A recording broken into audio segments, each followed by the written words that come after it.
Here we go. Here we go. The first big notable news. Everybody was expecting a defensive line move, right? JJ Watt coming back. That's the first thing you expected. No, it's Denico Autry suspended for 6 games for PEDs. Let's hop right into the statement that he gave. So, over the course, blah, blah, blah.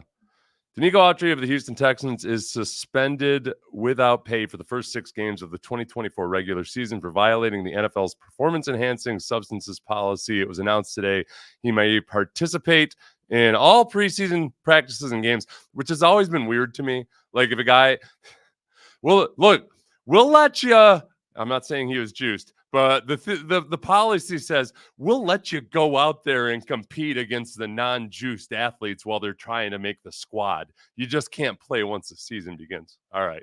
Autry will be eligible for reinstatement on October 14th following the Texans' Week 6 game against the New England Patriots. Denico said this: over the course of my 10-year NFL career, I have never engaged in the use of performance-enhancing drugs. Over that period, I've been subject to countless tests, none of which have ever returned a positive result. I was therefore stunned this offseason when I learned that one of my tests returned a positive result. Remember, there are appeals that go into this, so he's known this. Talk about stress. He's known about this and been going through the appeals process and everything throughout these last few weeks, at least, probably months. I immediately investigated the matter and discovered that a pharmacy to which my doctors submitted a prescription for a different medication had, whether intentionally, recklessly, or negligently, included a banned substance. I want to be clear, at no time did I know or even suspect that this medication contained a banned substance. But as the NFL policy clearly states, you are responsible for anything that enters your body. One of the only people that's ever appealed that and won was Dwayne Brown. Remember where he had the clenbuterol spiked Mexican beef on vacation in Mexico, which is a hell of a way to get shredded. It's pricey. That's pricier than the old Ozempic, I think, probably, to take vacations to Mexico to eat Mexican beef. Maybe not. Ozempic's probably pretty expensive. Okay. There's good news, there's bad news. It's bad news that Denico Autry is a very good football player and he's not going to be available to you. One of the good developments over the course of these past couple weeks has been that Mario Edwards, who we'll talk to and hear from in a little bit, has played very, very well. And it's either a combination of him playing very well and the offensive line playing poorly, or it's just Mario Edwards playing well. He's going to be for a few days now, Mario Edwards and Foley Fatukasi have been most consistently the starting defensive lineman. So that, I think, is probably going to be where it was. I think that they were probably planning on Denico Autry being one of the starting nickel defensive linemen when you're either trying to rush the passer or you're going against lighter personnel. I'm guessing they would have liked having Denico Autry in there. So that's a bummer. As far as Denico's contention that it was unwillingly and unknowingly consumed through a pharmacy, it's not a crazy thing. I mean, it does happen. It's a 6-game suspension, so it's not for Adderall. They modified that to where if you test positive for Adderall or a study drug, you get a 4-game suspension if you test positive in season. And if he had tested positive in the offseason, that would have been a 2-game suspension. So it's 4 PEDs, which would be anything involving hormones, steroids, etc., estrogen blockers. That's one. And that's another thing that I question and I wonder about, depending on what type of doctor was prescribing him this medicine. If it's kind of like a longevity doc or something, some of these guys are yahoos that don't know what the hell they're talking about.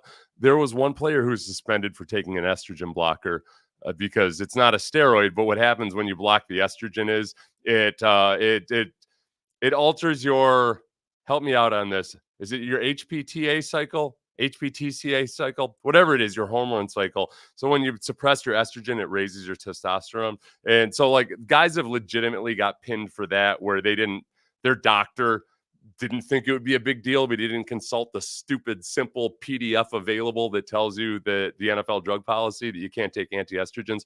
So it's very possible that he didn't knowingly consume steroids or growth hormone or peptides or something like that. But it's also possible that he did. We just don't know. I don't think it's anything that Usually, if you're a steroid fiend, you would have been found out by now. You would have tested positive earlier in your career. So I don't think this is going to be something that affects his play when he gets back. And there's a very good chance that it was just bad luck. His story might be completely true. It is a hell of a way to commemorate the Olympics, though, isn't it? If you wanna commemorate the Olympics and the various track and field and other athletes that have notoriously gone down in flames over the years, hell of a way to do it right now. This is almost as good as the opening ceremony was, right? This is almost as good. Thank you, France, for this. This little nugget of poop on my doorstep as the training camp begins. The Denico Autry, just to give some of you guys a reminder, I'll give you 4 quick highlights of what you're going to be missing out on. So, left defensive tackle. He has a real knack for getting his hand in passing lanes and knocking the ball out. Treating Derek Carr like his little least favorite child on that one. Right defensive tackle, you can rush on the inside, as we know, and he probably would have a lot with the plethora of talent they have out there on the outside. So Mario Edwards has been playing really well. Compounding pharmacies, you're crazy. You never know until you know. Very true. And when you get into the longevity realm, as I've discovered as a man of 49, man, there's some dudes out there. I don't want to call them on the lunatic fringe, but they push the envelope for just how many things they want to pump into your body. And they like to, some of them, the irresponsible ones, like to treat their patients like their own little guinea pigs. And I hope that wasn't the case. I hope this was just a genuine case of like it's possible that it could have been an anti-aromatase, anti-estrogen, something that they commonly prescribe to women, and it just got thrown in there accidentally. I feel dumb because my first instinct, unlike many of you, and I was just talking to Sean Bajani, the first thing they thought of was, hey, a little JJ Watt action. You know, he's fresh, he's rested. He was on vacation last week, sharing all of his training camp photos of some tropical locale. I still think it's a little too early. It's a little too early for JJ. JJ, with his age and his injuries, he needs to just go ahead and ease into this season if he's going to play. Come in round about October or November or so. We've been gushing about the depth on the defensive line all offseason long. This first week and a half of training camp, we've been very excited about the depth and how many they are. They were going to be too deep with solid players, including defensive tackle, where I'm very impressed with the competition and the caliber of athlete that they have, given what they paid for it.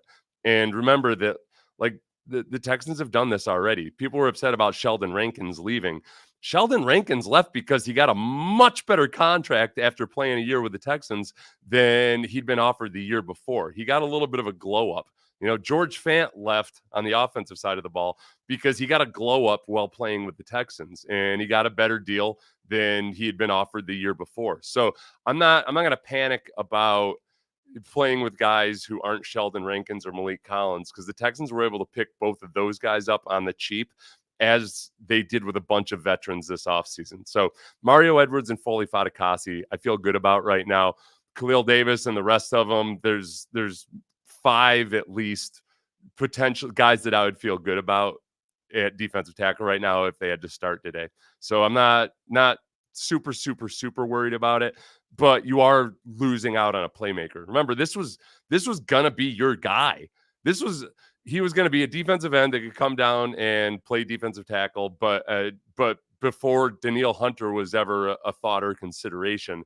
So this is somebody that they think highly of and would have been an asset for this team. So it's not the end of the world. And after 6 games, he'll come in and he'll be fresh. Remember, he gets to play the preseason games. The NFL allows you to do steroids and play the preseason game against all of the other unjuiced dudes who you're in competition with, and then they pull it. It's the weirdest thing. It's one of the dumbest things they do. So J.J. Watt, I don't think quite yet, but this is relevant. The Texans released their unofficial depth chart. So if we can take a look at that real quick before we get into some of the other stuff. It was which was another dominated by the defense type of day. Okay. Let me just check to be sure. Okay. So you guys probably can't see that all that well. I'll zoom up. We'll look at the offense.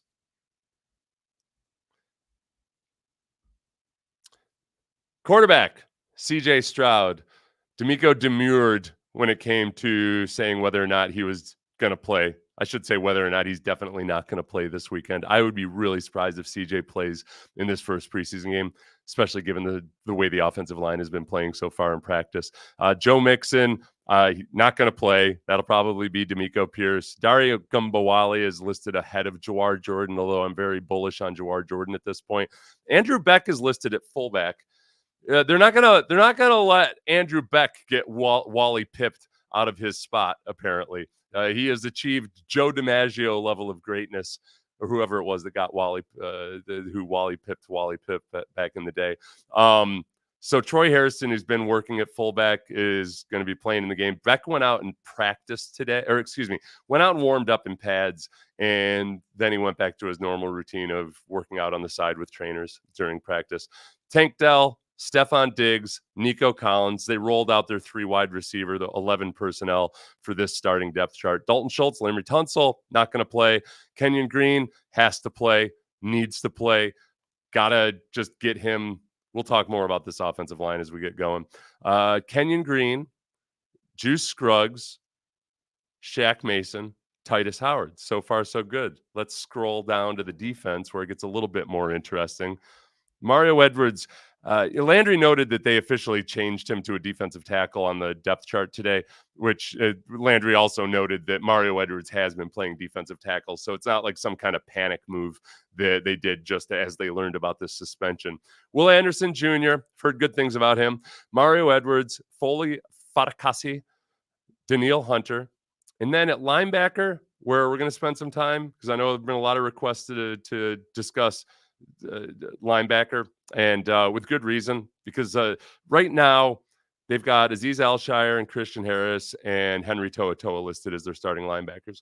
We've seen Delshawn Phillips, the fifth-year pro who comes to us via Baltimore, out there with the nickel starting at times, starting in base at least a couple times, and Henry To'oTo'o starting in base a lot of the time. But I think they might give Delshawn Phillips a chance to compete there. Where's he even listed on the? He's listed as one of the second string linebackers. So the backups, Neville Hewitt, special teams ace. I think he's going to make the squad no matter what. They absolutely love Jake Hansen, and he continues to get chances. He's kind of undersized, but very athletic. Delshawn Phillips is more athletic than Henry To'oTo'o. And I think that's where they're trying to make a decision. When I watch Henry To'oTo'o play will linebacker, I just keep thinking, man, I think he's a Mike linebacker. And he's just not as fluid athletically as those other guys, but he physically looks like a Mike. I think he plays like a Mike. He's got the perfect linebacker stance like a Mike. He's got the old power Z going. He's got those thick legs, but obviously he's not going to take over for Alshire anytime soon. Defensive backs, it gets interesting. They rolled out the nickel for their starting defense here, which they spend the most time in nickel, 5 defensive backs.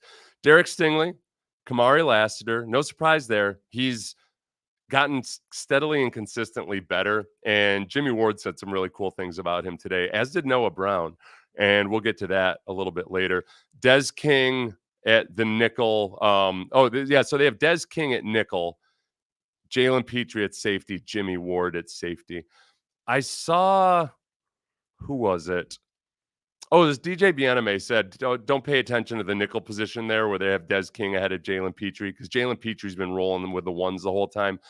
I might disagree. I won't disagree with DJ on that, but I will say I think that this first week and a half of camp, they're trying to get Jalen Petrie as many reps as possible versus really good competition to bring him along, get him indoctrinated, and then also see what they have in him. I'm still kind of skeptical about him as a pure nickel cornerback. He just doesn't strike me as that type of athlete, especially at your nickel back. I think he can do it. Like, he can play in that Baylor role a little bit. I just don't know if he's the guy that you want there all the time versus all kinds of athletes at nickel. I think they're going to use him. I think they're going to use him all over the place. I think there's going to be times where he's been working in at safety still, as well as nickelback, and I think he's going to be playing both of those a good bunch.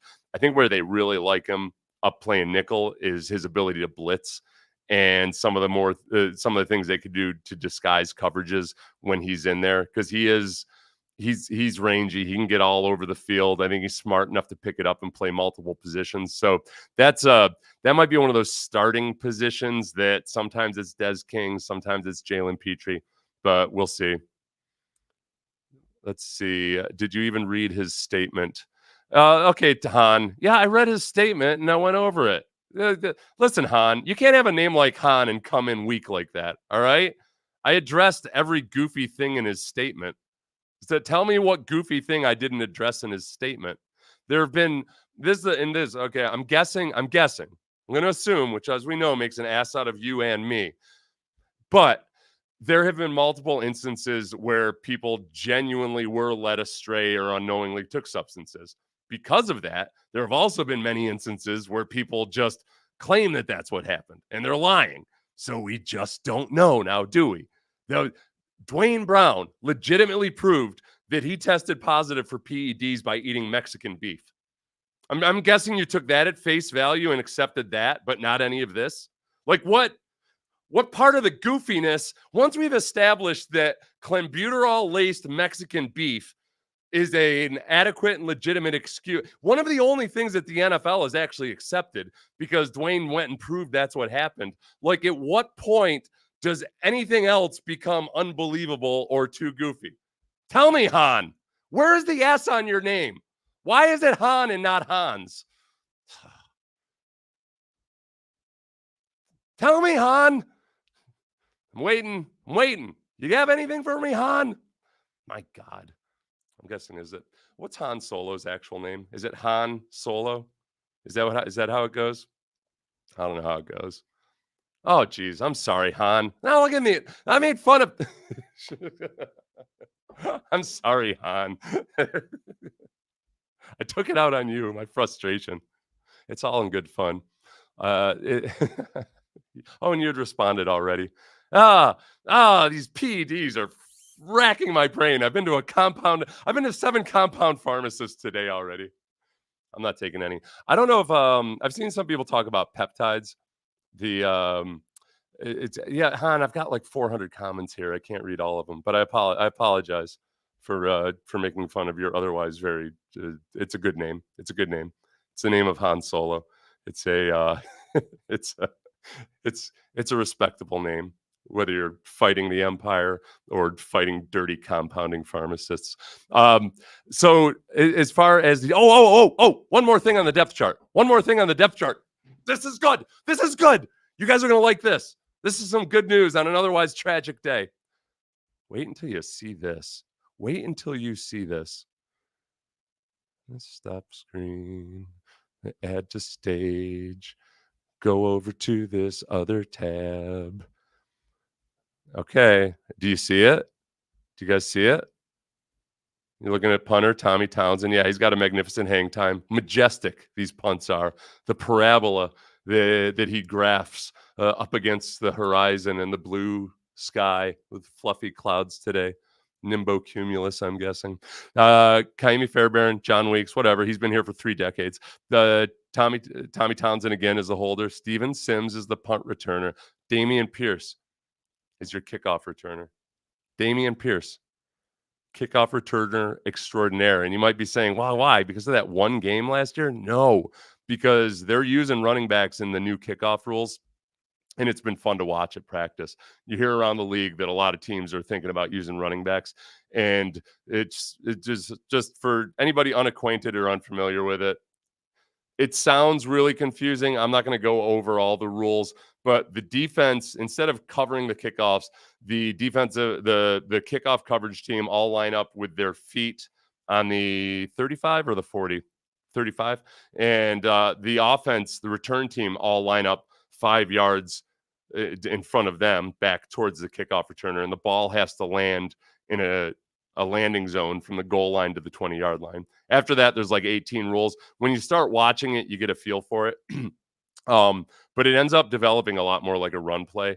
And Jawar Jordan has done some pretty fun things when he's back there. Damian Pierce has looked really good at times.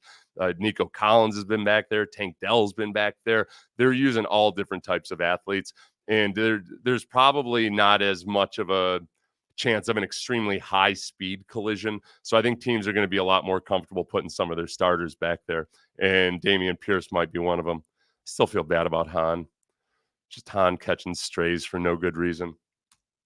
So let's get to today's practice, where, as I've told you guys, the defensive linemen yet again absolutely destroyed. I feel like, first this was going to be the intro before the news broke. Before the news broke on the whatever PED suspension was caused by for Denico Autry. This is Jimmy Ward leading us in. I feel like, once Nico got in here, things were changing around. I feel like Nick, shout out to Nick. Nick did a great job. That's GM for those that don't know. He's a wise ass in a good way. So he also did a great job signing Jimmy Ward a couple years ago, I think is probably what he's saying. And he talks about some of the younger players later on, including Kamari Lassiter, who's done really well. So Mario Edwards, and I'll keep coming back to Denico because I know people are going to keep joining the stream and have questions about him. But as far as the defensive line itself today went, without Denico Autry practicing, I think he was just observing on the sideline. I didn't notice him out there. Looked good earlier in camp, and then he hasn't practiced the last couple days. So Foley Fatukasi and Mario Edwards have been having their way with the interior offensive line, especially when Shaq Mason's not in there. And I'm trying to withhold complete and total judgment on the offensive line for reasons which I'll explain. But here's Mario Edwards talking about today the style of this defense and why it appeals to him. Don't think just attack, just go, be aggressive, penetrate, disruptive. That's my style of ball, playing fast, physical to the echo of the whistle. And it's attack, put your hands on somebody, man against man, bloody somebody's nose, just that real aggressive style type of football that we like. Bloody somebody's nose. Did you see that thing sticking out of his hair all pulled up like that? I don't know how he puts under, I guess he tucks it under his helmet. So those two so far have looked really good. I think the part that they really feast on in practice is that they're facing some younger offensive linemen in Juice Scruggs and Kenyon Green. And these guys, as a defensive line, all of them except Will Anderson, are seasoned veterans that when it comes to running games and stunting and when the linebackers blitz, they're really good at disguising things. They're really good at reading pass protection. And this is the key. Veteran defensive linemen have a huge advantage over offensive linemen that they see every day in a way that you don't necessarily get in game situations, because they can pick up on offensive tendencies and they can pick up on offensive lineman weaknesses, and the veteran defensive lineman can really exploit it when they see a guy every single day. So it's a good education for those younger guys, but it's not anything that makes me feel a lot better in the moment. I do think that when they game plan for other opponents, when other opponents aren't as familiar for that with them, I don't think that it'll be as much of a problem. The thing that I do worry about is just some of the picking up of blitzes and some of the mental stuff. There's just been way too many blown assignments by the offensive line. And that's something, especially up the middle, that will get CJ Stroud concussed. And they can't have that. So when we start talking about having 3 wide receivers out there, spreading it out, opening it up, it's a lot harder to visualize that if you don't have 5 good offensive linemen, or 5 passable offensive linemen. Even if you didn't have a Laramie Tunsil, which we haven't as of yet. That's another thing that I'm remembering, is that Laramie Tunsil will come back, that you can do a good enough job. It's just right now you got to be sure that you don't have these mental assignments and screw ups. This is Rod Wright, the defensive line coach, on Mario Edwards. Mario, the thing that popped off on film in offseason evaluation is he has twitch. I mean, he can really get off the football. And the thing that I was impressed with as well is how violent he is. In this front, we're asking those guys to attack and get off the football and over and over and over again. And that's what he is. He has that makeup of toughness. He has that twitch, and he just has that ability. He has that flexibility as well because he's played on the edge and inside. And so for him, this is another guy that this front is made for. When we got him, I told him, man, if you've been in our system this whole time, man, you'd have been lights out. And that part is true. I think that with defensive linemen, when you go to an attack style front and you've played more gap control, more conservatively before, your eyes it's eye opening when you start thinking about what might have been. My 10th year in the league, when Gary Kubiak came in, we were running a defense that was much more attack style, just get upfield and go. And my habits were so ingrained at that point that I could tell, it would have taken me a full year to really get good and comfortable in that role, but it's liberating in a way. But you got to unlearn a lot of the discipline that you've had before. You got to learn to roam free. Just go ahead and fly free, canary. But you want to come back to the cage where you've got your little nibble feeder and everything. So Mario Edwards and Foley Fadakasu have fully embraced this. They are just hell-bent for leather, coming off the line, making life hell at times for Kenyon Green and Juice Scruggs, and it extends out to the defensive ends. So Blake Fisher's gotten an education, and he's had some good plays, but he still plays like a rookie at times. So if we had to go into the season right this moment, I'd be very nervous.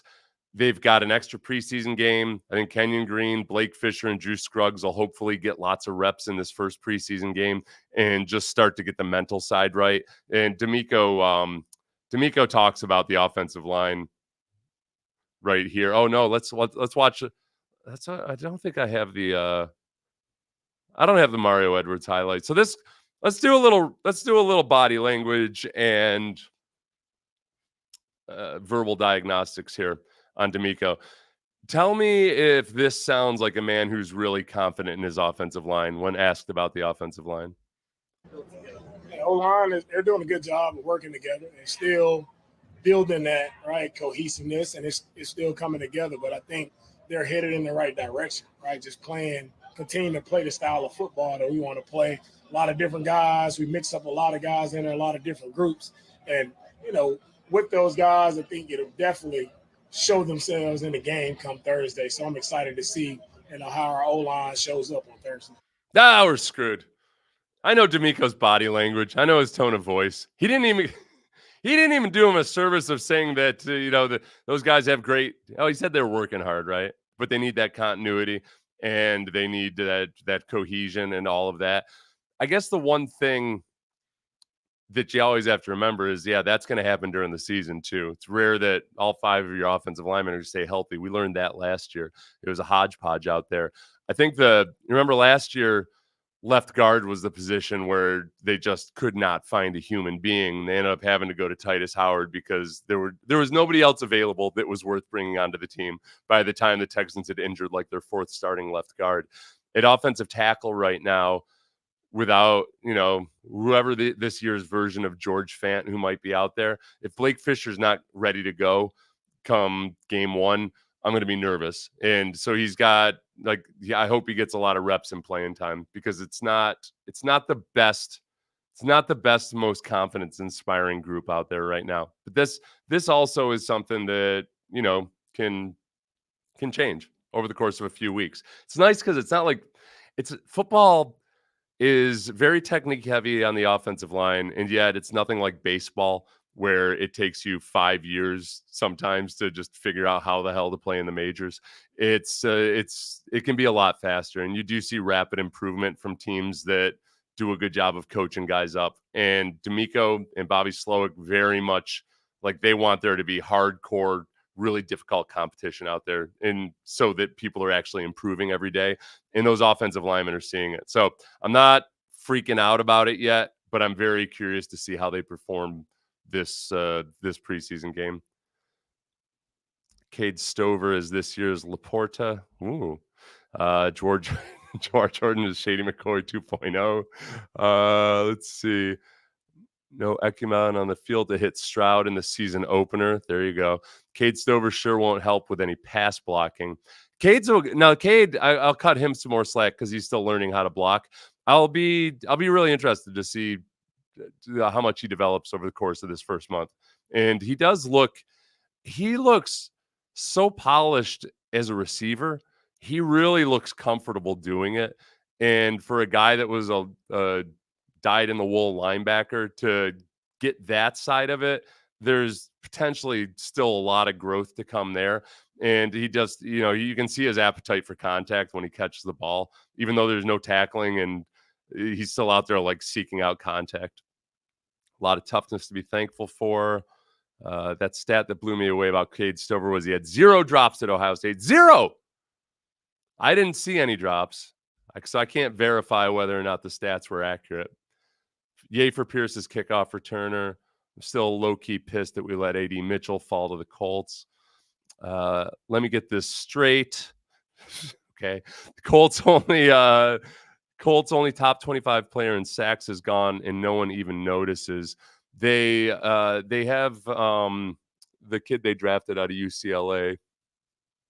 The I can't think of his name.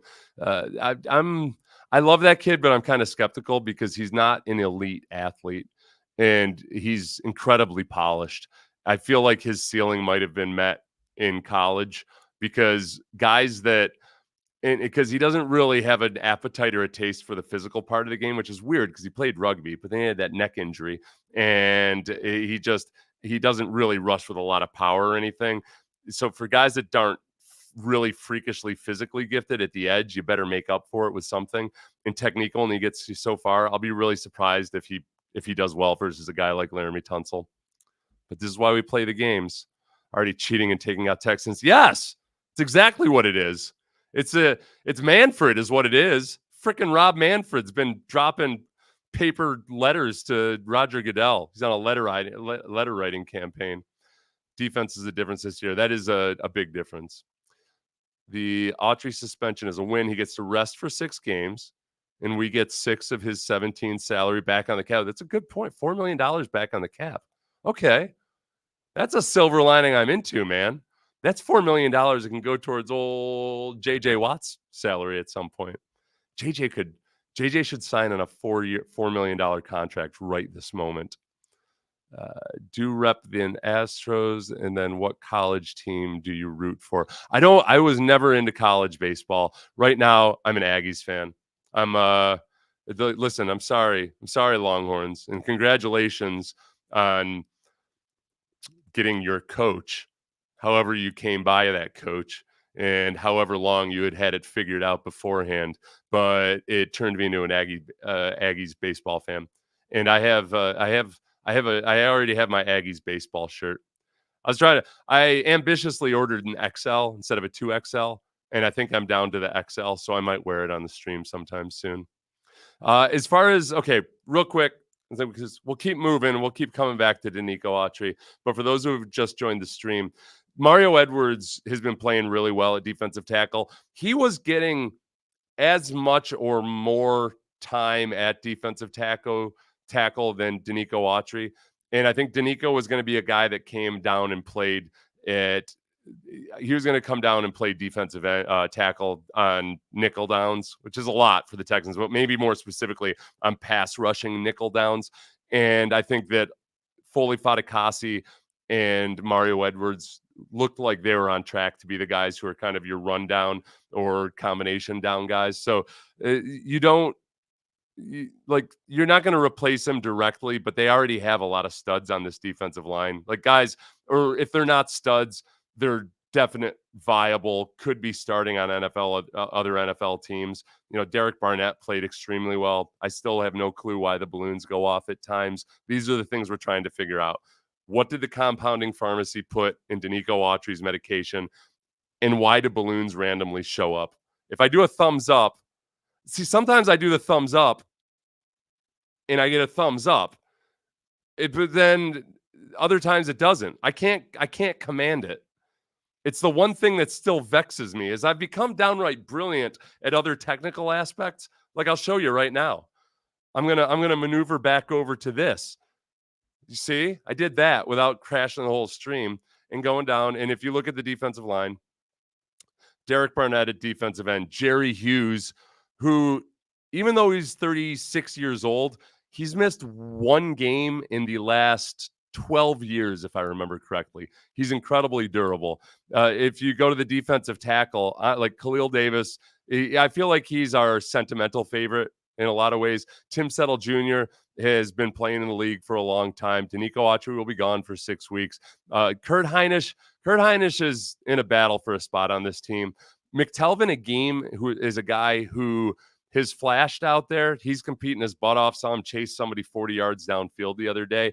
And I think that this is a scheme change that's going to be good for him. He was much in the same way that Jason Babin as an edge player was a bad fit for Vic Fangio's scheme when he got to Houston. But then when Jason Babin found himself in a wide 9 defense, just like this Texans one, Jason Babin took off. McTelvin Agim, I think, was, as a young player, he was in Denver in a Vic Fangio defense.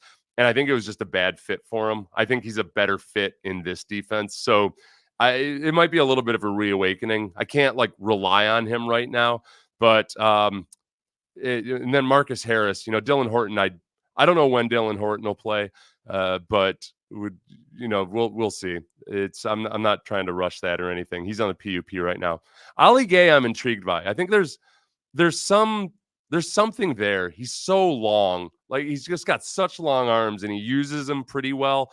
He's just not as athletic in really utilizing the separation that he can that he can create. But there's something there. And I'm going to keep an eye on him. He might be a guy like a Manute Bol who had that size. He just had to learn how to harness it. Ali Gay moves a lot better than Manute Bol. Don't get me wrong. Zaire Franklin is a beast, somebody just said. Kamari Lassiter. So let's get to the defensive backfield. Just as Jimmy Ward on all of the young defensive backs in general.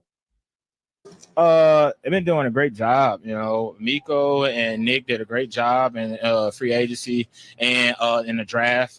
Guys like Lockdown, that's Kamari. If guys don't know who that is, his Lockdown, got the chain. It was cool. Been making a lot of plays. It's crazy. CB been making a lot of plays. His range out the middle of the field is it's fast. And then some of the I like Thule as well.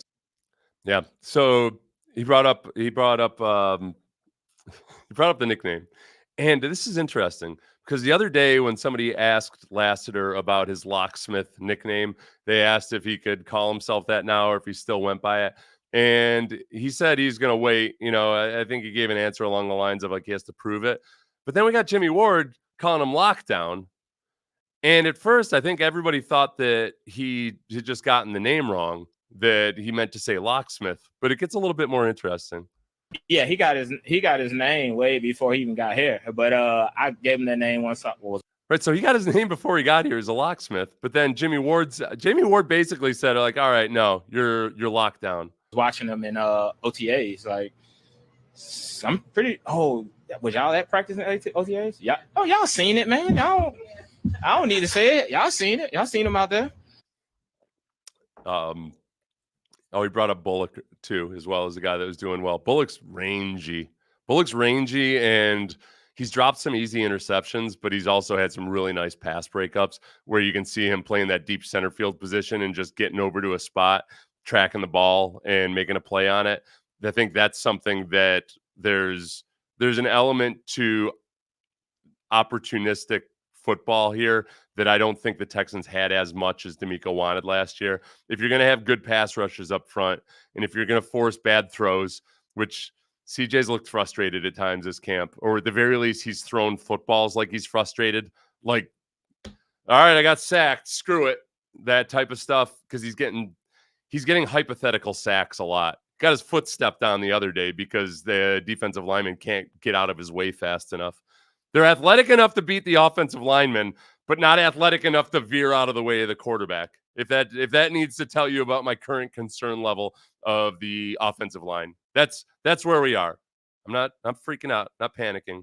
I'm keeping an eye on it. I'm taking the temperature. So Lassiter and Stingley, the likely 2 starting cornerbacks. People have been very bullish on Lassiter, and for good reason. And I always try to take it easy on rookies because you just don't know until they get in there. But Jimmy Ward, as noted, says, and a lot of people have seen Kamara Lassiter play very well since we've been out there, from practice 1 through practice 9, I think it was today. He's gotten better and better and better very steadily. And the amount of separation that guys have been able to get on him has just it's been shrinking every day. And what we've really started to see was, just as he had in college, he's got a real knack for poking the ball out. I don't want to call him a Charles Tillman just yet, but that peanut punch, he's got a knack for getting the ball out of the breadbasket. Like Nico Collins, you saw, and I think I've got a clip of it here in a second. You saw the play where Nico Collins caught a pass for a touchdown, and all of a sudden it was gone. Lassiter just timed it up really well. When I watch Stingley and Lassiter, that's the thing that really jumps out, is that obviously Stingley is a different caliber of athlete. He is elite. Lassiter doesn't have that athleticism, but he's doing all the little things really, really well. He's learning how to be careful with his hands. He got flagged for a defensive holding today on a pass where it ended up being an incompletion to Tank Dell.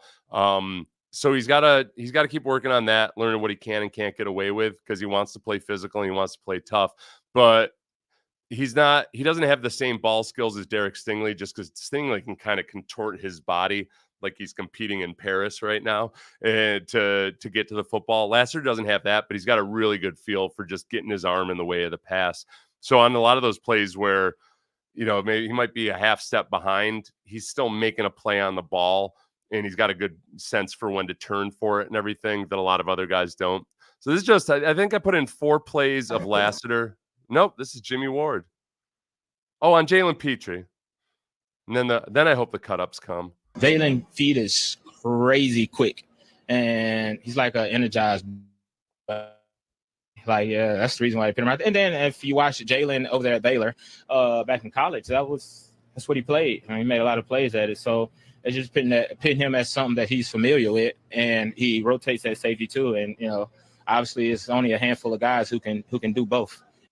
Don't worry, everybody. It's not my current internet. I was out at training camp, and I was recording that as the press conference was going on.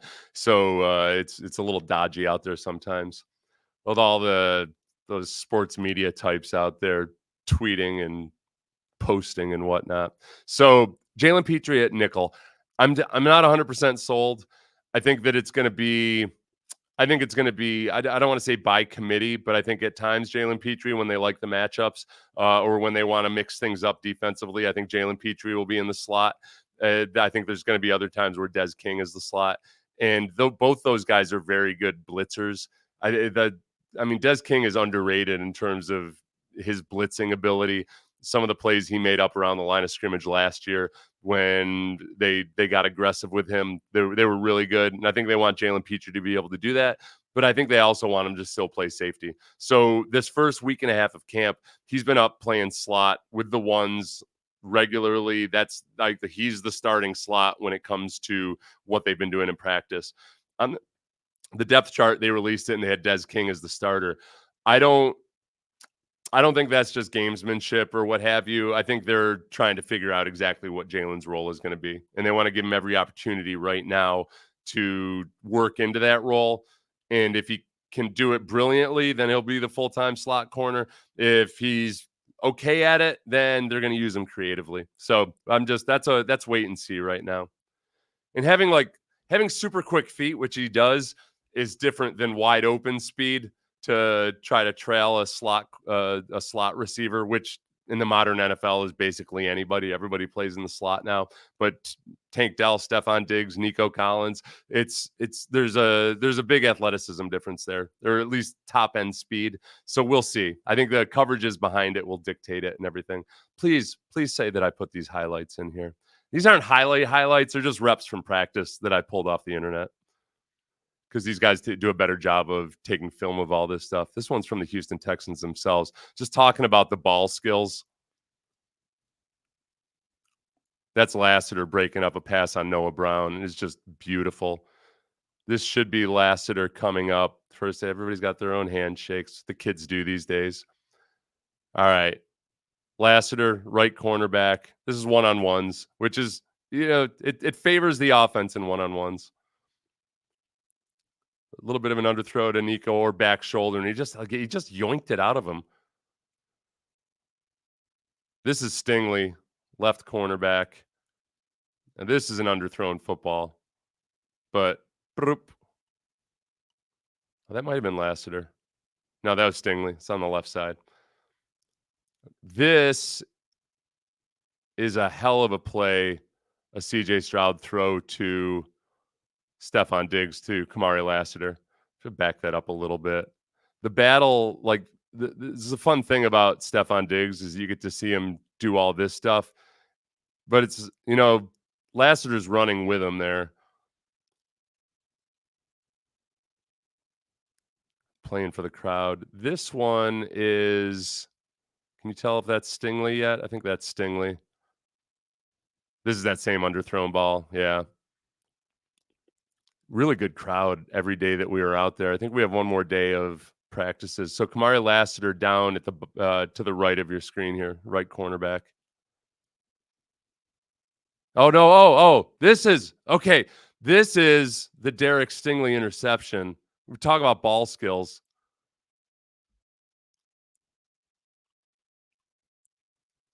So all the way to the left. Watch Tank Dell running down the field. Ball's in the air.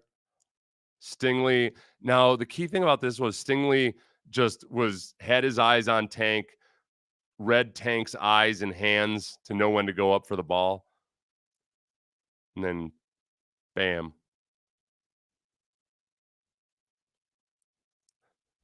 Stingley, there's a little peanut punch. I think they've got the capacity this year, especially with that defensive line, with getting the rush up front. I think there's going to be a lot more turnovers. We talk about, all right, if the offense were to get off to a slow start because they have to protect the offensive line and you can't be out there in 3 wide receiver sets all the time, Stingley getting beat by Diggs. It's been fun watching those guys battle. This is a news alert for you. Stingley wins some reps and Diggs wins some reps. And which is how it should be when you've got a really good cornerback and a really good wide receiver going. So I've been really excited about Diggs. Diggs looks like he's ready to go. So a few of you wanted me. Let's see what's there. Oh, okay. I'll take that credit. I said you wanted to play at 265. That's what I've been saying all offseason. I thought 265 was the right weight for him. He needs to be Nick Bosa weight. He could probably put on. No, he doesn't need to put on any more weight. 265 is the perfect weight for Will, and then he can, continue to lean out a little bit, put on a little bit more muscle. He's really only been training like a true defensive lineman for one off season in his career. He was as much linebacker as he was lineman for most of his college career, and he had to run around a lot. He had to be better in space. Now he can just put his hand in the dirt, get underneath the bench, do a bunch of squats, and start looking more like a meathead. Why does it seem like the O-line has been an issue for 10 seasons in a row? It's a hell of a question. Chris Strausser, the offensive line coach, had never been in a system like this. And hopefully part of it is now the pass blocking. There's another thing that makes me feel better about the things I'm seeing in practice. I think that they're trying to install everything they can. They're trying to put guys in tough situations, and they're trying to, see how well they do, A, and then B, they're also trying to develop them by putting them in tough situations. As disheveled as the offensive line was last year, they were a lot better in pass protection than they were at run blocking. So I think they can they can patch it together and get adequate protection. It might mean that you can't be as wide open offensively as you'd like to be, because you got to keep your tight end in to pass protect, assist. You got to keep your running backs in to chip. But I think they can keep CJ safe. It's the run blocking. And if they want to be a genuinely elite offense, as much as they feast on play action, they just have to get the run game going. And look, the defensive line has an advantage during training camp practices when the offensive line can't cut block and everything. But there's a notable difference in how bad some of the run plays have been compared to normal training camp practices. And I think it's notably worse on the left side of the line than it is on the right, at least from my vantage point. It's not like I can, where we stand on the field, you can't always see every play, but I'm way more concerned about the left side of the line, with the note that Laramie Tunsil hasn't been out there at all. So that's another thing, that once you have Laramie Tunsil out there, you can help out the guard and center a lot more. When you've got Blake Fisher out at left tackle, there's only so much you can do to help those guys out. Linebackers. You guys had asked about linebackers. And first, Azeez Al-Shire has been everything that we thought he would be, everything that we saw on the tape at Tennessee, like everything that Denico says about him. He's all those things. He's vocal. He's sideline to sideline. He plays a lot like a young Denico Ryans. So I feel good about Azeez Al-Shire. This is Nick Caserio when Sean and I had him on earlier in the week, or last week, just talking about Denico, having an eye on him since he was in college, and then also just Azeez's leadership ability and his willingness to have the hard conversation. Definitely the best young DB I've seen coming out of college that I've had the chance to go against. Wow. Okay, one more. This is Noah Brown saying that this is the best young DB he's seen coming out of college, which leads me to wonder about Trayvon Diggs' timeline and when Noah Brown was in Dallas. Because Trayvon, I would say Diggs was, the younger Diggs was still he wasn't as polished as last year. He was a risk taker. So I'm sure the Cowboys bloggers will pick up on this, just like they did last year when Noah Brown said that CJ Stroud looked like he would be a good quarterback, and everybody turned that into him saying that Dak Prescott is trash. Yeah. He's very sticky in coverage, very confident in his ability, and I think if he keeps on the pace that he's at, he could have an elite rookie season and an elite career. And I concur. I've been very pleased with what I've seen out of Kamari Lassiter. Let's see if we've actually got the. All right, here we go. What do you feel like? Oh, more on Kamari Lassiter. Some over other young cornerbacks that you've seen. Just that I think with him it's more confidence level. He's not scared to stand up there at the line with you. He's not backpedaling out early. He's trying to get hands on. He's confident in his ability. You can tell through his play. Yeah. All right, so there's Nick. One more real quick about this. We'll hem up the offensive line with this. One thing that pisses me off about Tunsil is he can dominate run blocking if he wants to, damn it. He can absolutely pancake fools.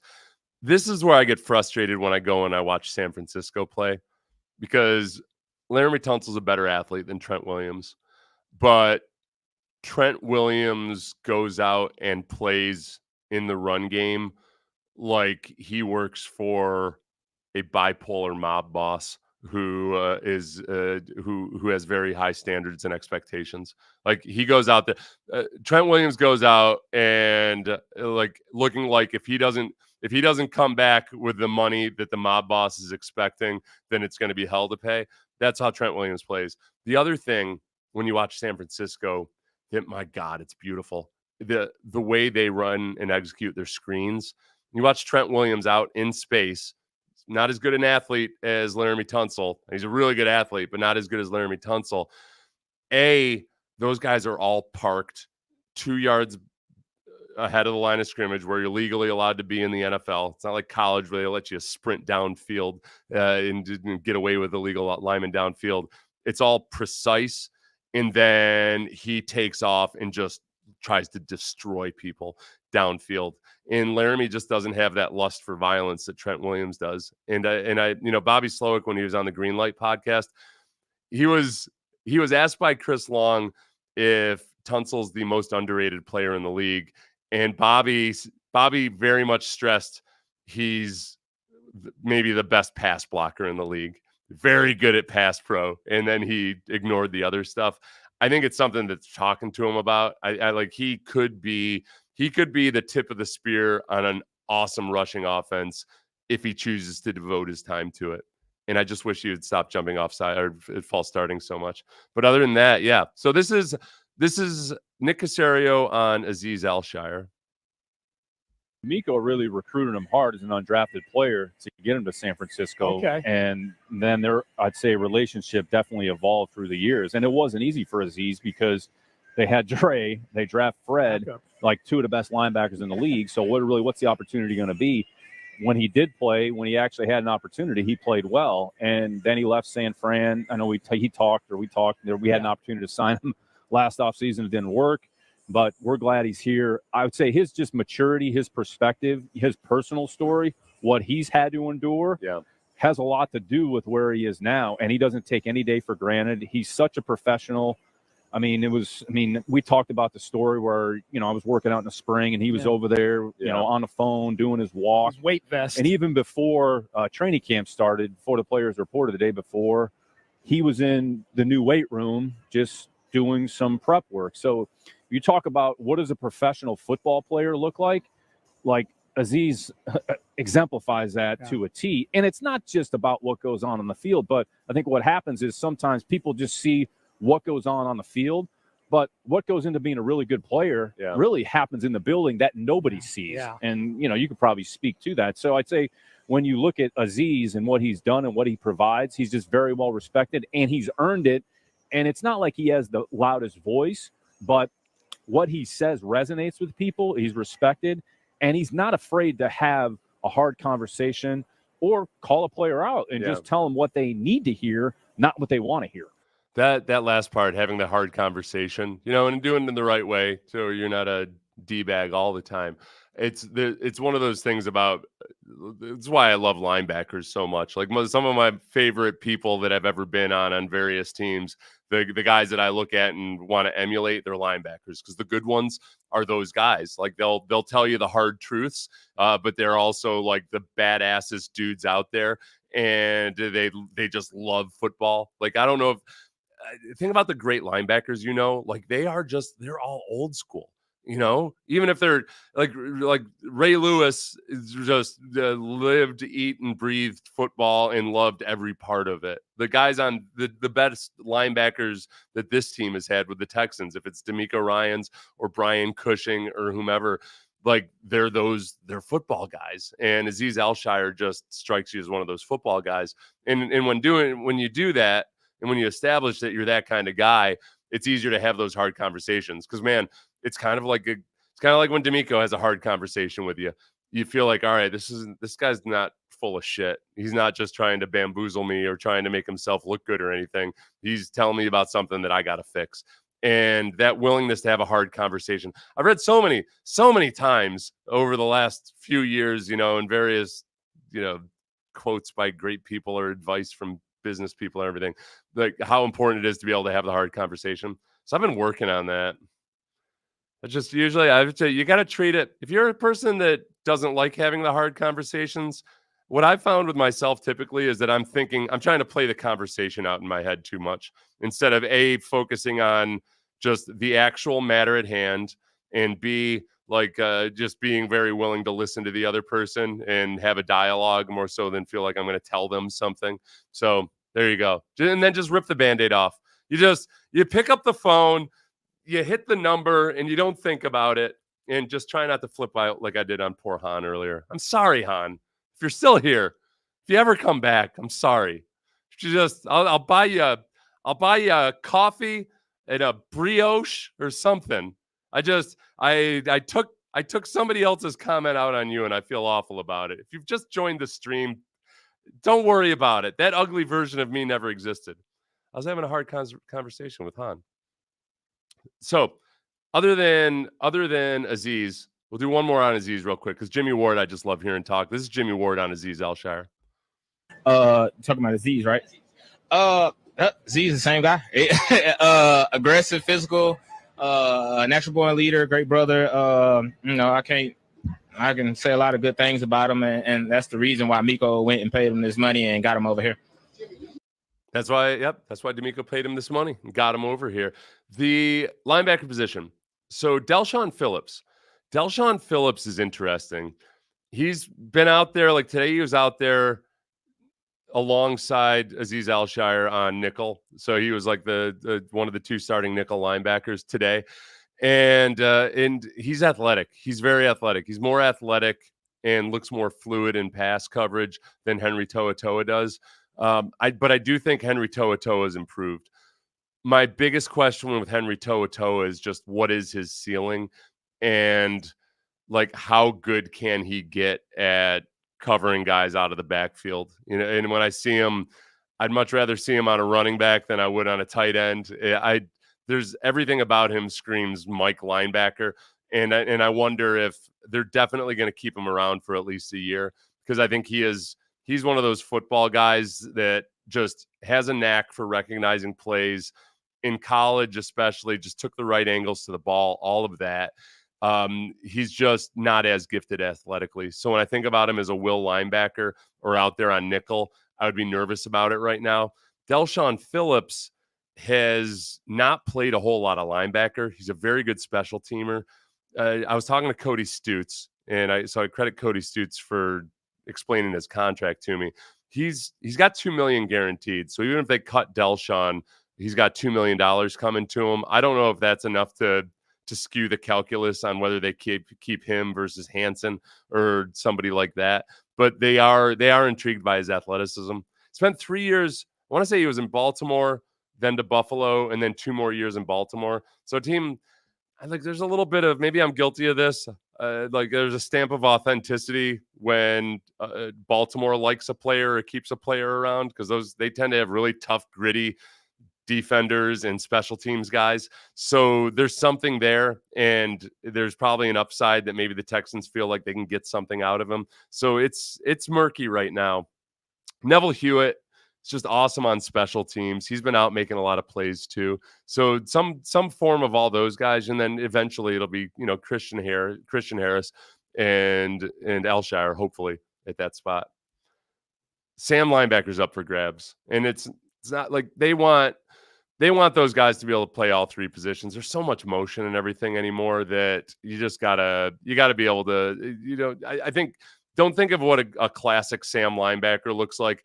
I think the Sam linebacker in this team is going to be who they think their third best overall linebacker is, and that's who they'll put there. It's just, Al-Shaair started off working as a Sam linebacker in San Francisco. That was how he got on the field, and then he had opportunities to play Will when Greenlaw went down. So there's that's a pretty fluid situation. Next one, I want to get into who's going to play in the preseason game, and I want your input on this. Can you please tell me if you've got somebody that you desperately want or need to see play? Let me know, because there's a few that I'm excited about seeing, but I know there's just guys out there that I can't put eyeballs on everybody every practice, so it's hard sometimes to figure out who my favorites are. Here's Denico first on whether or not CJ Stroud will play in the preseason game. Certain guys, they show up like. No, that's not what I put in there. This is Denico talking about the guys who will play in the game. He's in the middle of the answer here, but he was talking about just the young guys getting an opportunity. Let me back it up a little bit because this is important. You may not see it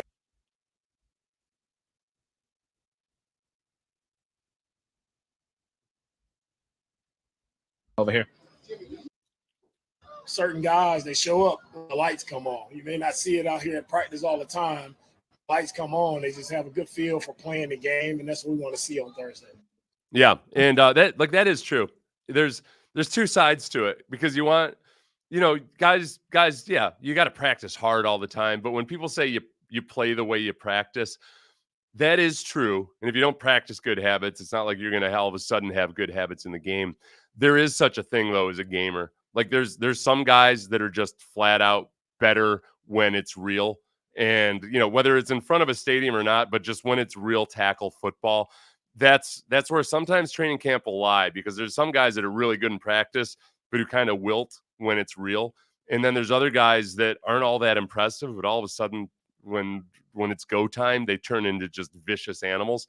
I remember Dom Capers used to tell me, I used to ask him about Kevin Green all the time. I was fascinated by Kevin Green because Kevin Green was one of these guys that, you know, just kind of just walked on in college and athletically didn't look like anything special and ended up becoming one of the all-time sack leaders. And he played for Dom Capers. He thrived in Dom Capers' defense.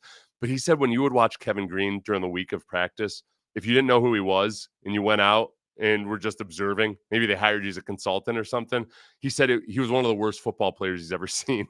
But because he was a maniac and because he studied the opponent so well, that when he got into the games, he also just kicked into a different gear and ended up being one of the best ever. And it wasn't that he wasn't practicing hard or anything. It's just that he just was a clunky practice player. He needed that real game time environment. And you see this with rookies sometimes, especially positions where they're having a hard time making a decision on a guy, but you've got, you know, they're both practicing about the same, but then you get into a game and you see that one guy just is flat out refuses to get blocked. You know, like he's just, with rookies especially, you see him running 20, 30 yards down the field. Those guys show up. So you got to keep an open mind. It's one thing I think Denico's really good about is, and Nick, like they don't want to be married to their preconceptions, and they don't want to be married even to their initial judgments. They want to let things play out and really see just who's coming along. And when you do that, then you do end up with diamonds in the rough. You end up with guys like Alshire, you know, your rookie free agent. It ends up just playing and getting opportunities and performing when he's got opportunities in games. And he ends up being a really good linebacker over time. That's not, you know, Denico is the guy that recruited him to the 49ers. He wanted him, but it's, you know, 32 other teams in the league didn't think Alshire was worth drafting. So if you'd had a preconception about him, or Arian Foster or any other undrafted rookie free agent, you're SOL. Arian Foster wouldn't have his own podcast right now. I'm going to play a clip of Arian at the end of this. I didn't anticipate going, God, it's going to end up being an hour and a half, isn't it? Oh, please like and subscribe while you're at it. Like and subscribe. Don't make this mean nothing. Okay? We're doing this for likes and subscriptions. That's the meaning, the common focus and goal that we're all channeled in on, is growing the Seth Payne Show channel. Forgot where I was. All right. Players that you want to see. Kenyon Green. Yeah. I'll be really, really disappointed if Kenyon Green doesn't play. I will be very, very disappointed if Kenyon Green doesn't play. I think that he has improved. I think that he does look more athletic. I think there's still a part of him where you can see, okay, he's only played one season in the NFL really, and it was banged up throughout that. And he's just got to relearn some habits and in some ways learn the muscle memory for this offense, because he hasn't spent any time in this offense. So it's relatively new to him. So I'm still optimistic that he's going to develop. I'm actually more concerned about him staying healthy than I am about him developing. So I'm looking forward to watching Kenyon Green, but I want to see him play. Denico Autry won't be allowed to play at the Hall of Fame game. He's technically allowed to, because he's allowed to play in all the preseason games. But I think, Patty, what you're saying is that you don't think the Texans will have him play. So I hated Bill O'Brien and anything associated with New England. Nick scared the hell out of me. The Nick and Denico combo is just flat out working. I was wrong. This is what Nick did. And we will see Nick at the Hall of Fame game because they're practicing. I mean, aside from him, he was definitely going to be there. As they practice against the Browns the week before the Steelers game, it's going to be at Nick's high school. It's his old all-boys academy that's set on 100 wooded acres in a pristine and isolated environment where the Texans will be able to practice away from prying eyes and with a feeling almost of a summer camp. That's how I would put it in the brochure if I were trying to sell it. Oh, Bullock, yes, and Mechie. Bullock's an interesting one because, look, last year they stuck right out at starting cornerback. They just said, yep, we like what we've seen. You're going to be starting. Bullock has been working with the twos. and doing some good things. I mean, he is rangy. It's impossible to know exactly, how many mental errors he's making or other rookie type mistakes that he's making. There have been some times on some of the footage and some of the clips that leak out to the internet where a cornerback will be getting roasted in the comments, but it's clear that the safety was jumped something. So it's not, I'm not saying that's always Kalen Bullock. It's hard sometimes to judge exactly where the safety was supposed to be on a play. So the upside of him, the ranginess, the ability to track the ball, all of that stuff, the ability to close to the line of scrimmage really quickly, that's all there. I think it's just, can they trust him? Remember Jalen Petrie last year got benched because they couldn't trust him all the time on some of the mistakes he was making. It wasn't even the physical mistakes that were as bad as some of the mental mistakes, some of the errors in judgment. So you got to be really careful with the safety, because they're supposed to make it safer for everybody. They're supposed to be your backstop, and you just got to trust that he can. But athletically, it's been really good. He's so long, and his legs are skinny, but I'm not overly worried about that. And Denico, I trust. Got you. Yeah, hit the like. A Hall of Fame would be considered preseason, and Nico could play. Oh, sorry, you guess? Okay, maybe he's not at. Maybe Denico is not allowed to play in the Hall of Fame game, but all the other preseason games, maybe because it's an extra game. You guys have probably read more about it than I have. I basically read the press release and looked for a few articles a couple hours ago, but I didn't. I didn't see anything. Oh, Davis Mills. Oh, good point. Thank you, Pinche Katie. What does Pinche mean? Is it ugly? Whatever, Pinche. Yes, thank you. Davis Mills.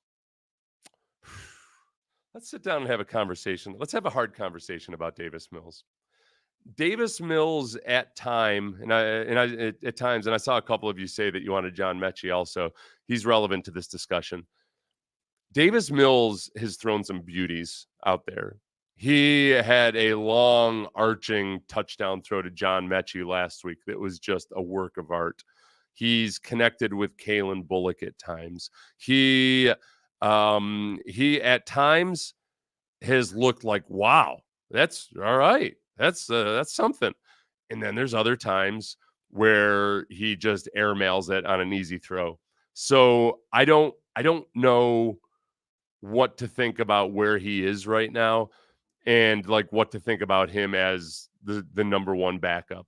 And I don't know if the Texans know either. So the preseason might be really important for him in a couple of respects. One is, all right, can they get a feel for just what they can expect out of Davis Mills?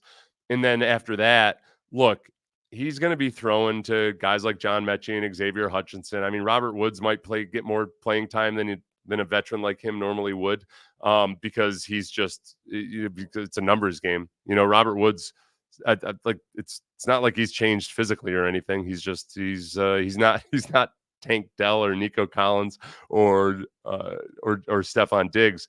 But I think that if Davis does play really well, because he's thrown to some good targets and he's been in this system for a year, I wonder what would happen if some team offered something respectable for Davis Mills as a quarterback. Remember Ryan Mallett that one offseason was getting talked up by the Patriots like he was a next Johnny Unitas, and oh boy, he's pro ready. Mike Mayock was on NFL Network just gushing about him, basically because Belichick had invited him into his office. Writers were very susceptible to getting personal time with Belichick. I think Mayock wasn't a writer, but at the time, he was a media personality before he was a GM. I think he gives them the right kind of propaganda, and people are flattered by it. And people were building Ryan Mallett up like, wow, you better think about trading a second rounder for this guy. And it didn't work out. The Texans would eventually trade for him, but for much less. And you could maybe have that effect on him, that maybe he gets a little bit of a glow up during training camp. The wide receivers that I want to see, other than the guys we talked about, Xavier Hutchinson and Steven Sims. Yes, the Xavier Hutchinson, this is a do or die year for him on this roster, especially, but also given where he is in his development. He's done some good things out there. I don't think he's flashed as much as John Mechie, but I think he's sometimes Like he's made some nice plays that I don't think have gone noticed en masse. So I'm intrigued by Xavier Hutchinson. Quintez Cephas, who had the gambling suspension last year. So the Texans wisely sign him to come play in a state where there is no legal sports gambling yet. So unless he's really adept with the VPNs and everything, he should be fine. He should be able to stay off the gambling apps or what have you. And he's made some impressive plays. Skoranek is another guy that I'm really intrigued by. Special teams is probably going to be big for him. I know that when they first signed him, a lot of people thought, like, oh, is he going to compete for fullback? Because he played some fullback with the Rams. That was just a gadget thing. He can go back and play as a fullback, in 3 wide receiver sets and try to be a rhythm changer in some ways. But he's definitely not a fullback. He's not built one bit like a fullback. He's number 26, which makes him look a little bit like a running back. But he's a wide receiver through and through. But he's shown up at times too. He was real gritty out there the last couple days in the rain. He's got feisty. It looked like the rain. What did Cody called him a gremlin? That he's or whatever the animal was that turns into a gremlin when the rain hits him. I think it's called an Ewok. And I know it's not an Ewok. No, I shouldn't have even gone there. Screw with the Star Wars people. They get upset. But Quintez Cephas is a guy that I'm thinking about. As far as Tegan Cotoriano and Dalton Keene, it's going to be tough for them. I think it's going to be really tough for them. I think you've got your guys in Schultz, Stover, and then Brevin Jordan, who's more hybrid tight end / H-back / slot receiver. I think that Brevin Jordan is going to be used very creatively. I think Denico loves him and has brought him up unprompted multiple times since the offseason.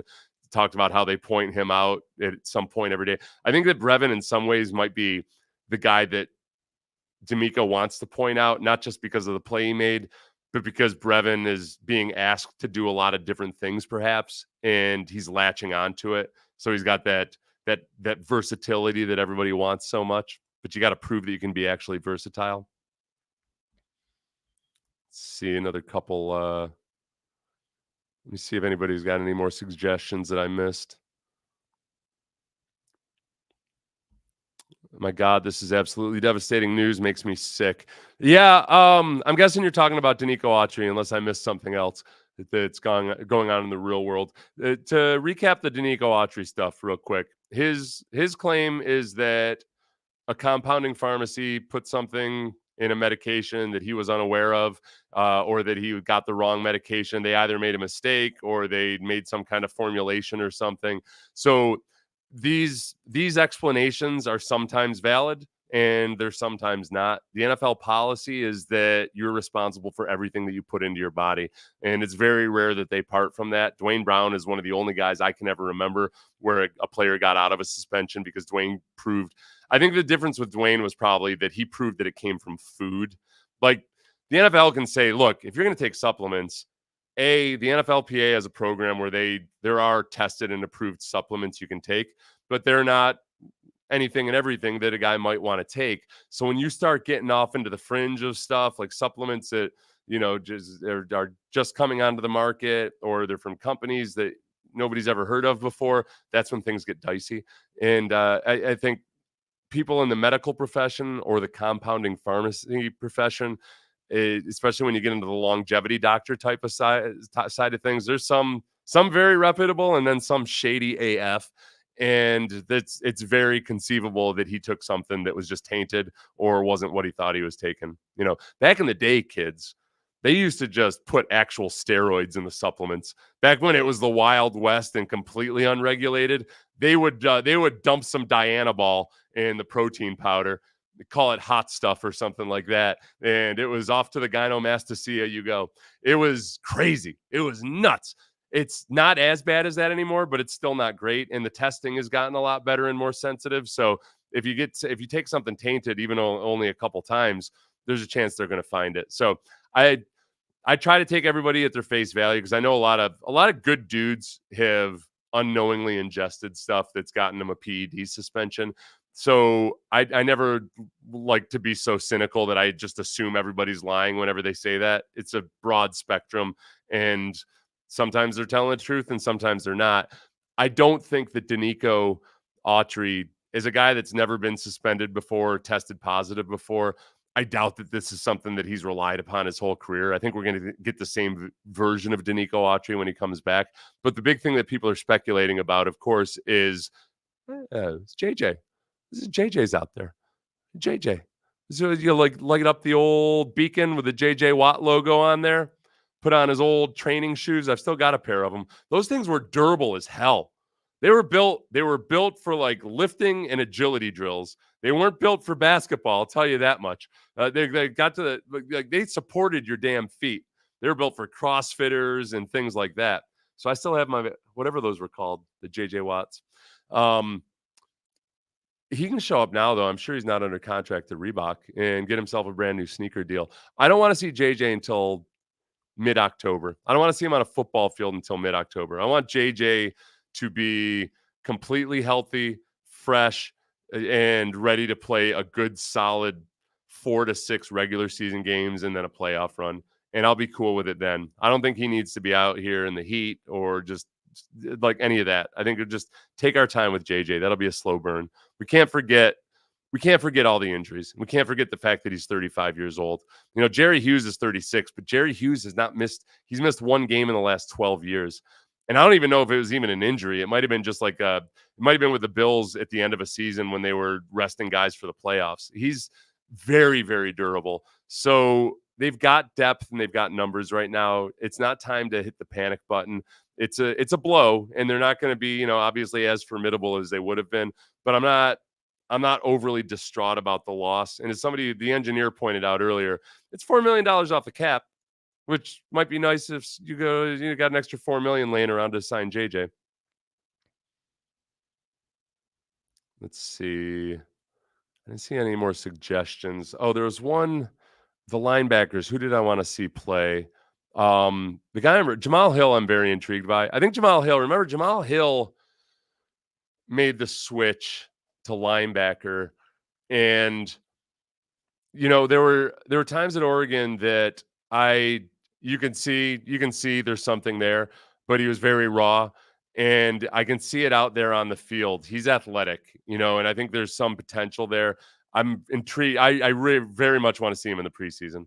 I think Jamal Hill could be one of these guys that at some point things might click for him. And I don't know if it's in the preseason. I don't know if it's this year. I don't know if it's next year, but there's something there. And I thought that was a good place to draft him and take a gamble on the upside. So yes, I very much want to see him in the preseason. I'm not banking on him playing a lot this year, but I thought it was a good draft pick. I mean, was he 6th or 7th, whatever. It was a good draft pick. Y'all silly. The Texans rule on this board. Do we have infiltrators? Who infiltrated this?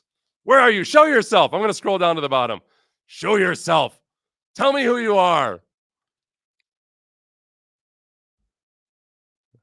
Hunter's a big mofo too. One of the things I knew he was big, but he's so rangy. He is a unique type of athlete. I think maybe like Julius Peppers in how just long his limbs are and how he can move. I think Peppers was a little bit more explosive in a straight ahead manner. Danielle Hunter is a little bit like Gumby. Like if Gumby were on a compounding pharmacist special formulation. He kind of contorts his body. I don't want to say contort because that sounds like it would take effort. He just kind of effortlessly glides into these body positions that allow him to use. He's like a pitcher that's got 7 pitches. He can figure out which tools he needs to beat you. And he's very patient in how he goes about getting to it. He just kind of dissects the patient. That's what I look at the offensive tackle as when he's rushing the passer. So that's going to be fun to see. And Will Anderson, as we discussed early, but for those of you who have just joined us, 265, I think, is the perfect weight for him. He looks every bit, I would say maybe even a little bit more explosive. And that's probably not because of the body weight. I think it's just him being that much more comfortable in the system and having that muscle memory grooved in now in a lot of ways. He looks pretty damn good. He looks like he's ready to take the world by storm so far. I've probably under-discussed him because kind of like with CJ, I'm I'm making that mistake of getting a little bit complacent and just assuming they're going to be better this year. CJ's gotten flummoxed by the pass rush. I think there's times where it's not going as well as he'd like it to offensively because, like he's throwing passes and some of his completions would have been sacks or should have been sacks, or he would have had to scramble, but he's also trying to get the timing and the rhythm of the offense down, but he doesn't want to, he doesn't want to destroy the confidence of that offensive lineman, those offensive linemen. So he's not destroying them. But there's been times over these last few days where the electric light show that is these three wide receivers out there on the field at the same time, I'm starting to just remind myself that, hey, just like it's been at various other times when you try to incorporate new pieces into an offense, Tom Brady in Tampa took a little bit for him to figure it out and to get it going. Peyton Manning in Denver took a little while for it to really click. Like, obviously CJ Stroud was here already, but there's some moving parts. Joe Mixon's not out there. Laramie Tunsil's not out there. Stephon Diggs is new and he's been getting plenty of targets. Stephon Diggs looks incredible. Stephon Diggs looks great. But in terms of it being a finely tuned watch, the offensive line is holding things up right now. Suit up Autry in Dell's uniform. Yes, pull the old Lane Kiffin. Wasn't Lane? Well, college coaches in general are pretty good. Wasn't Lane really adept at that until they changed the rule at just changing guys' numbers at halftime and whatnot? I forgot I've got more video to play. You guys are so engaging in the comments. You say such good and smart things that I get distracted. All right. Oh, Scufflegate. It's been almost 24 hours since I've talked about Scufflegate. So the scuffle the other day, which ended up with Derek Stingley hitting Dalton Schultz, that was about the only notable thing that happened. But it was a pretty big scrum, and it started with Jimmy Ward hitting Stephon Diggs over the middle. Maybe hitting him, maybe stumbling over the top of him, but me probably, it was probably a little bit of a hit. This is Jimmy Ward first having to be reminded of which scuffle they were talking about, which was funny. I think Landry was asking the question here. With the new kickoff rule with the I'm sorry, D'Amico. I'm sorry to do this to you. I'm going to go past you. I can't tease the wrong video this many times in a row. D'Amico's basically explaining to everybody that there is no surprise onside kick anymore. RIP Saints Super Bowl victory. You got to announce it. It's got to be in the fourth quarter, and you've got to be behind. So it has to be the exact and precise situation that onside kicks were made for. And you have to announce to the opposing team that you're going to do the onside kick.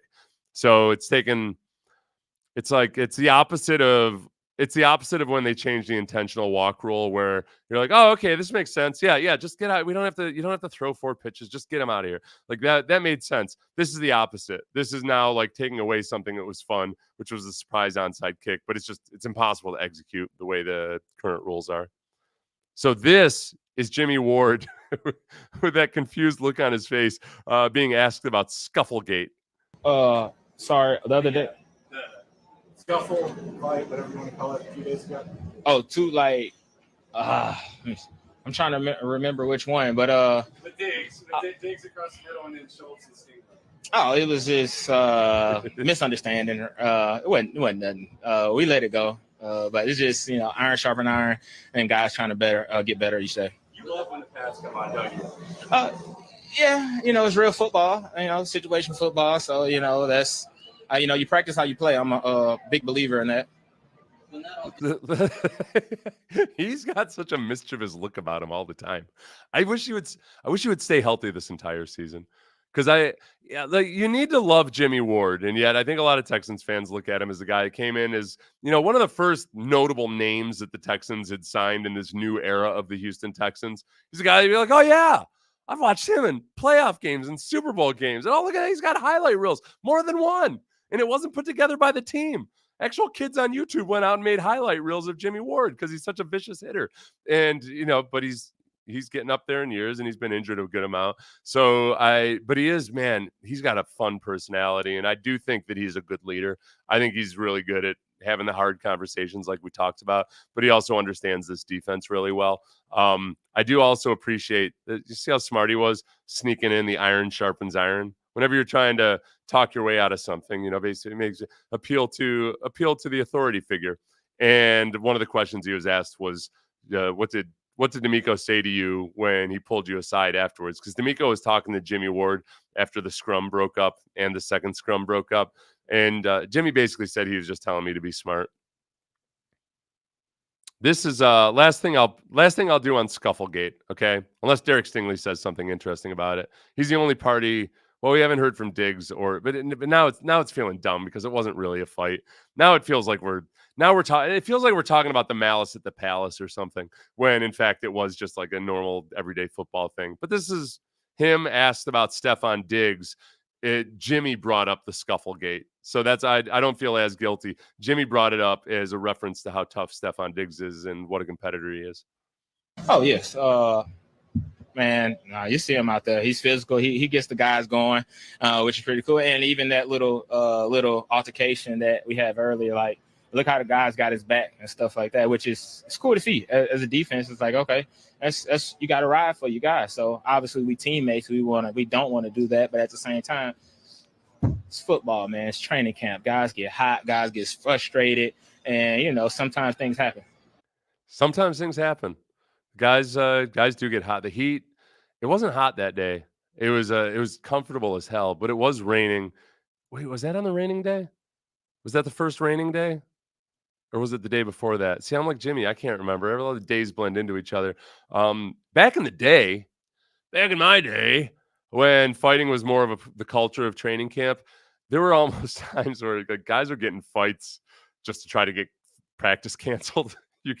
Guys were like, screw this. Or if you just, you might, this would happen sometimes. It was almost like hockey where you would agree to fight with somebody where basically, there were a lot of old school coaches that, they liked having guys that weren't punks and they wanted guys who were tough and everything.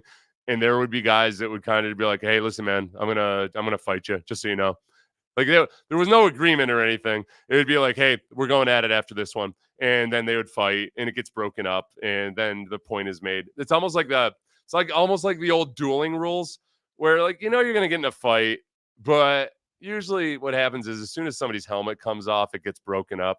They would let it go a little bit further back then. But so in the old dueling rules where if you fire your pistol in the air, then the deal is done. And even though it doesn't make any logical sense, there's something that feels right about it. That's how fighting would be sometimes, is that like, all right, look, O-line is holding and they're getting away with it because there's no officials out there. So screw this. We're going to fight these guys.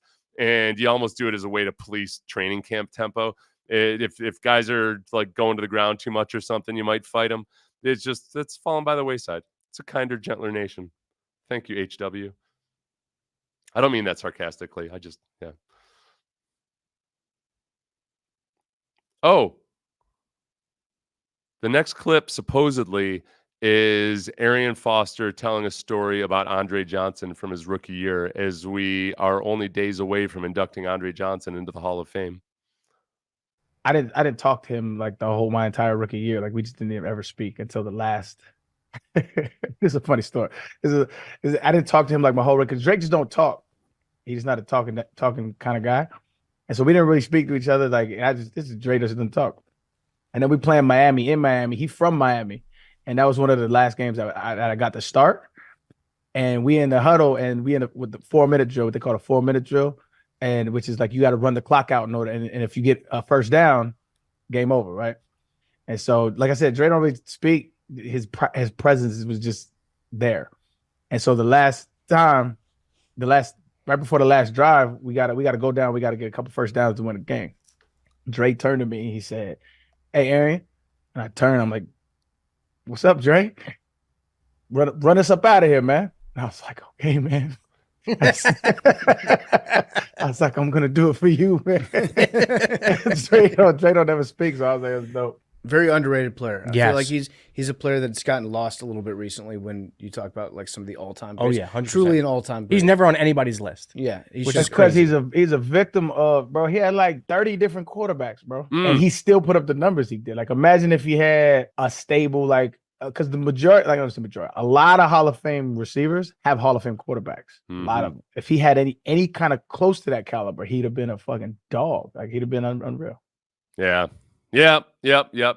What might have been, but he's in the Hall of Fame. But if you take Andre and put him on the Colts, there's no debate about him versus anybody. It just would have been incredible. But he played with various quarterbacks. Had to like the first year, man. The first couple years Andre was here, I felt he came off of one of the best college teams that's ever been assembled. Like, dude, I think I've told you guys before. I hate the conversation about like could this college team beat the worst NFL team? Because the answer is almost always like, no, not even close. They would get destroyed because the NFL picks on weaknesses.